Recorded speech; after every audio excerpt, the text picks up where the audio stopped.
बाबा के मधुर अमृतोपदेश। एक दिन दोपहर की आरती के पश्चात भक्तगण अपने घरों को लौट रहे थे। तब बाबा ने निम्नलिखित अति सुंदर उपदेश दिए। तुम चाहे कहीं भी रहो, जो इच्छा हो सो करो, परंतु यह सदैव स्मरण रखो कि जो कुछ तुम करते हो वह सब मुझे ज्ञात है। मैं ही समस्त प्राणियों का प्रभु और घट घट में व्यास हूँ। मेरे ही उदर में समस्त जड़ व चेतन प्राणी समाये हुए हैं। मैं ही समस्त ब्रह्मांड का नियंत्रण करता व संचालक हूँ। मैं ही उत्पत्ति, स्थिति व संहार करता हूँ। मेरी भक्ति करने वाले को कोई हानि नहीं पहुँचा सकता।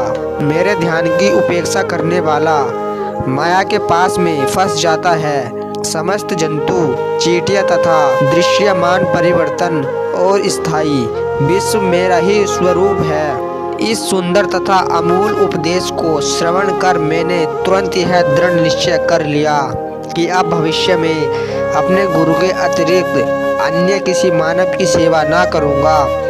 तुझे नौकरी मिल जाएगी। बाबा के इन वचनों का विचार मेरे मस्तिष्क में बार बार चक्कर काटने लगा। मुझे विचार आने लगा, क्या सचमुच ऐसा घटित होगा? भविष्य की घटनाओं से स्पष्ट है कि बाबा के वचन सत्य निकले और मुझे अल्पकाल के लिए नौकरी मिल गई। इसके पश्चात मैं स्वतंत्र होकर एक चित्त से जीवन पर्यंत बाबा की ही सेवा करता रहा।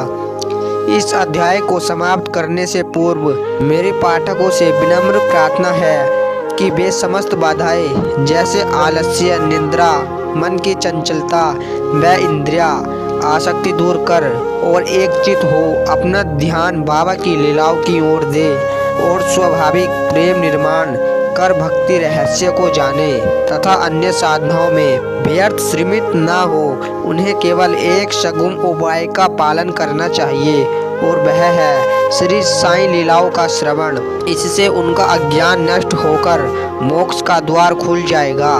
जिस प्रकार अनेक स्थानों में भ्रमण करते हुए भी लोभी पुरुष अपने गड़े हुए धन के लिए सत सत चिंतित रहता है, उसी प्रकार साईं को अपने हृदय में धारण कर लो। अगले अध्याय में श्री साईं बाबा के शिरडी आगमन का वर्णन होगा। श्री सद्गुरु साईनाथार्पणमस्तु। शुभम भवतु।